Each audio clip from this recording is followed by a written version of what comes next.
Hello again, my lovelies. Eileen Walsh welcoming you back to Where the Road Rises, Law, Lessons, Legacy, and part 2 of Relationship Building and Storytelling. To recap, in June, I presented on this subject to the $1 Million Roundtable International Conference in Vancouver, Canada. My international audience of 10,000 people loved these simple but powerful tools, prompting me to share them with you. In part 1, we explored the origin of unity, compassion, and empathy in our brain and nervous system, the science of positive interactions, and explored story as a valuable tool to forge loyal, lasting relationships. Today, we continue our story theme, exploring the power of a brand story, unwrapping the needs of others through their story, and we will conclude with the capstone of my story immersion, the legacy ladder. In addition to promoting your business through success stories and cautionary tales, I encourage you to build a brand and a brand story that reflects the emotional heart and soul of your business. Your brand should evoke a set of positive emotions and associations you get credit for. Harvard University Business School did a research project in 2010, led by Amy Cuddy before her TED Talk fame, and determined that 2 critical variables account for our overall judgment of others, and those are warmth and competence. A client told me about the study and told me my practice emanated the qualities of warmth and competence. So I ran with it. I made it my tagline and shorthand for my brand. Competence is necessary for your brand, but it's actually easy to pin down. All business owners must possess skill, knowledge, professionalism, experience, and expertise to be successful. Those qualities are inherent in every client's expectation. You have got to have the goods. However, it's the more subtle aspects of branding that differentiate you. The warmth in hearing me speak and reading my columns and marketing materials, clients perceive my voice as genuine. They perceive that I love them, that I will listen to them, that I will not rush them. To quote Dolly Parton again, no one cries alone in my company. We can laugh and cry together, and I will lay to rest their fears and doubts. They trust that I care about their life's meaning and purpose, that I respect their dignity, will grant their wishes and remember them. There is a scene in the AMC series Mad Men that captures this coveted, elusive connection so beautifully. I recommend everyone watch it. You can find it on YouTube under The Carousel, where Don Draper says, "There is the rare occasion when the public can be engaged on a level beyond flash, when they form a sentimental bond with a product, a bond deeper than lotion for an itch, a nostalgia delicate but potent, like the pain from an old wound, a twinge far more powerful than memory alone, taking us to a place we ache to go again, home again, a place where we know we are loved." That's the feeling you want to capture with your brand, that your business meets their powerful need to be loved, to come home again. Your brand message becomes more powerful when you weave it into a story, a brand narrative. Think of Steve Jobs and how powerfully his personality defined Apple. Likewise, Oprah and her empire, Gwyneth Paltrow and Goop have built strong story brands. And my hero, as you might get the theme here now, Dolly Parton has also built a solid gold, enduring brand around her Tart with a Heart, Rags to Riches story. In 2013, Randy Goldberg and David Hasselhoff heard that socks are the most requested clothing item in homeless shelters. They established the brand's mission to donate 1 pair of socks for every pair purchased. The next year, the founders appeared on Shark Tank and secured a deal with Damon John. From there, the company became not only popular, but highly profitable, unwavering in the mission to serve and be authentic with their brand. These socks are expensive. By 2018, the company had exceeded $100 million in revenue. By April 2020, they had donated 35 million pairs of socks. Your brand message is your firm's hopes and dreams, principles and aspirations. Your brand story then will carry that message to your clients and whisper, "Join us." Potential clients see themselves in your story, foresee a better self through your offerings. They are motivated to join your community of believers where everyone shares tastes, preferences, and values.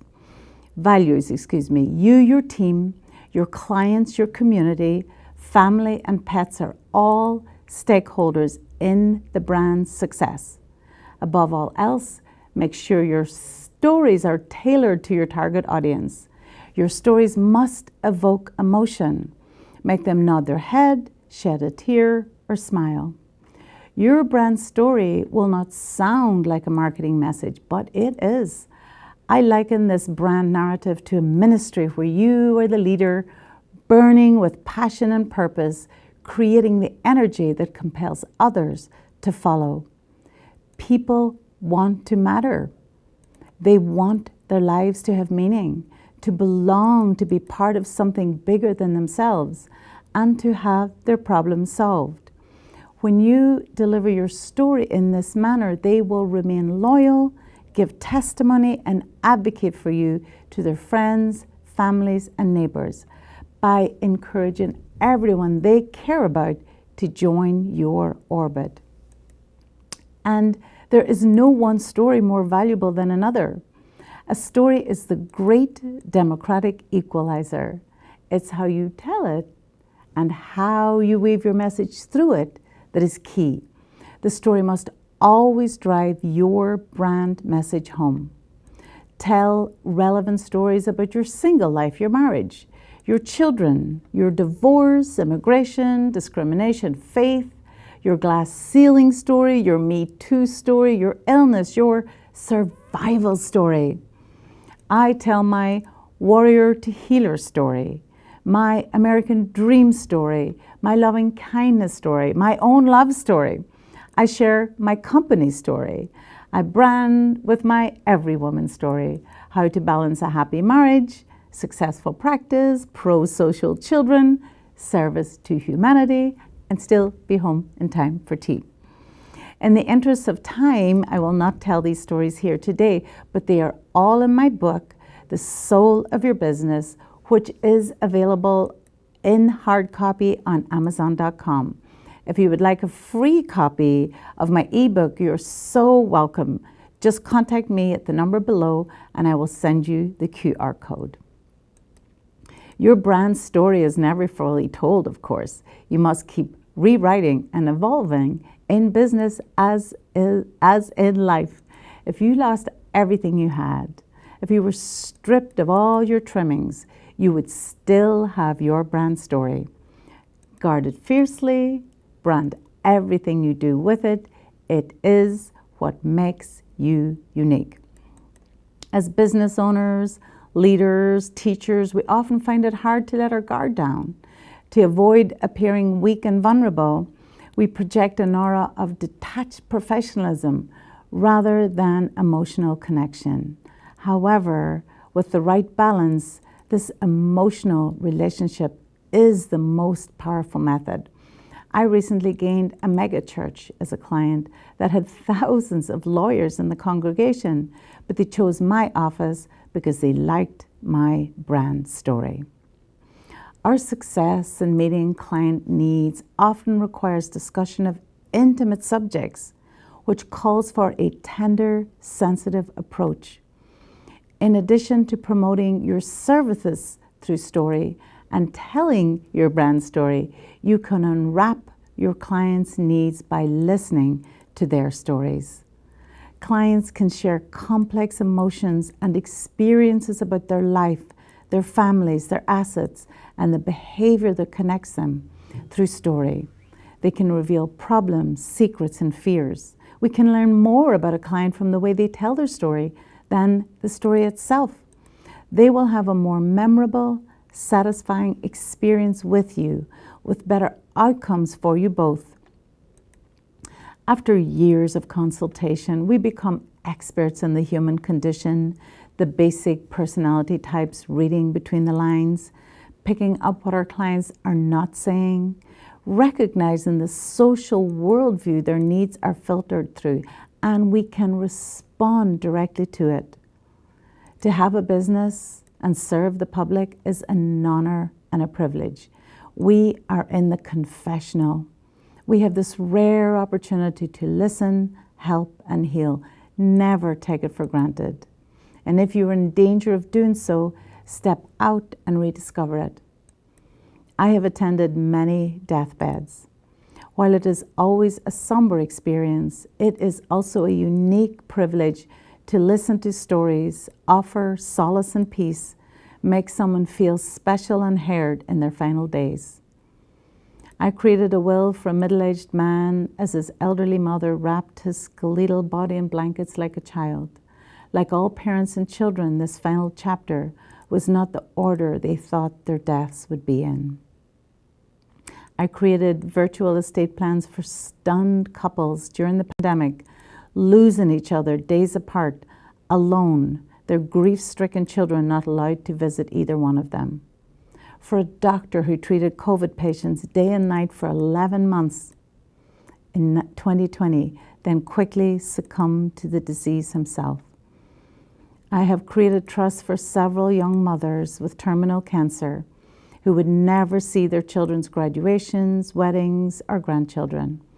Yet they laid there bravely planning their children's future, a future that had been snatched from them. In each case, their grace amidst their sadness was profound. There is room for nothing at a deathbed but loving kindness. I recently asked a 100-year-old woman about her time in the Women's Auxiliary Corps in World War II. She told me the young woman had so much fun. They would go off flying unauthorized with the pilots and little jaunts. One time she left her good overcoat in the plane. Her mother was more concerned about the lost coat than her daughter taking unauthorized flights with trainee pilots. She said no one had asked her about the war in 50 years. I went to the home of a dying fireman. Having seen more than his share of destruction, turmoil, and tragic death, he was closed, bitter, angry, and resentful. He did not trust lawyers, was aghast at the cost of planning, coursing with adrenaline and cortisol. After a while, I said, I bet you have some great stories. He transformed before my eyes. He glowed as he told me how much he loved being a fireman, using the jaws of life to cut victims from car wrecks, and his sadness that his career was cut short by an accident in which he was wounded and his partner died. I tell my clients their story is the most important gift, and for a short time, I get to be part of it. If you nurture a brand narrative approach, the quality of your sale will go further. I often think we business owners are the fish that must swim constantly to keep oxygen-rich water flowing over our gills, even while we sleep. The reality is we must keep generating business, and every ecstatic client leads to those vital referrals. In addition to drawing out clients' stories to determine their needs, I teach them to pass on their stories in a legacy letter. As my regular viewers will have heard me mention often, a legacy letter is a wonderful document on the meaning and purpose of your life, a pilgrimage to self, a gathering of the stories that made you who you are and taught you what you believe. The intent is to gift your reflection to those coming after you, your children, grandchildren, church, community, the world. The value of writing a legacy letter is twofold. The process is healing and transformative for you and leaves a priceless gift for your family. It captures forever your place in history and enriches the lives of your readers. My mission to teach everyone the value of their story is one I came by honestly in my Irish country childhood. Stories were revered, not just because we liked telling them, but because sometimes they were all we had. They were often the only thing we had to pass down. When I became an estate planning lawyer, I heard stories daily. My clients had incredible wealth and wisdom beyond their possessions, and I was fascinated.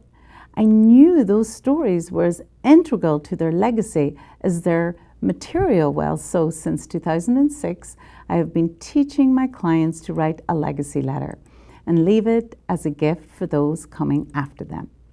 I have developed a beautiful online tutorial and workbook to help clients write their legacy letter easily.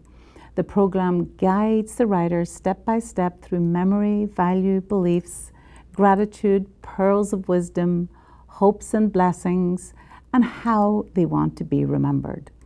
I supply writing prompts and samples, quotes and suggestions. You cannot get lost or overwhelmed.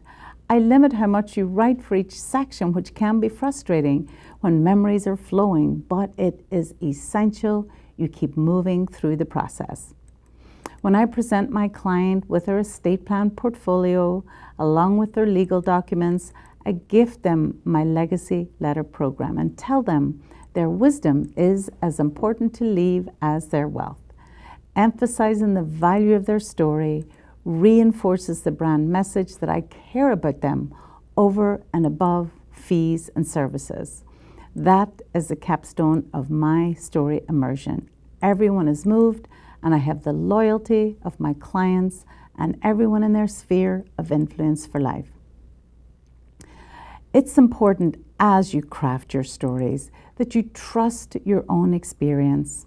I had a profound lesson in this concept in 2022 when I was invited to present a series of lectures on writing in the Seamus Heaney home place in Ireland. Seamus Heaney, recently deceased, is a poet who won the Nobel Prize for Literature in 1995. He grew up close to where I grew up in County Derry, Northern Ireland, and he is our pride and joy. In addition to his literary translations and academic research, Seamus Heaney wrote of the local, rural, and domestic. His poems are stark and sparse, yet luminous and brilliant. I have always loved Seamus Heaney's poems, not just for their lyrical beauty, but for their very existence. I was shocked at the people and places of my humble childhood and simple landscape were worthy of verse and praise. Seamus's story includes growing up in a rural Catholic background, large family, poor stony farm, cutting turf for the fire exactly like me. He was celebrated not just as the village bard, but by the world of letters, Oxford, Harvard, by the other great writers of his time, and then the ultimate validation, the Nobel Prize. By acknowledging his work, these esteemed institutions ratified my existence, which otherwise felt a little shameful. Absorbing the exhibition of Seamus Heaney's life, literature, and inspiration, I was struck by two things.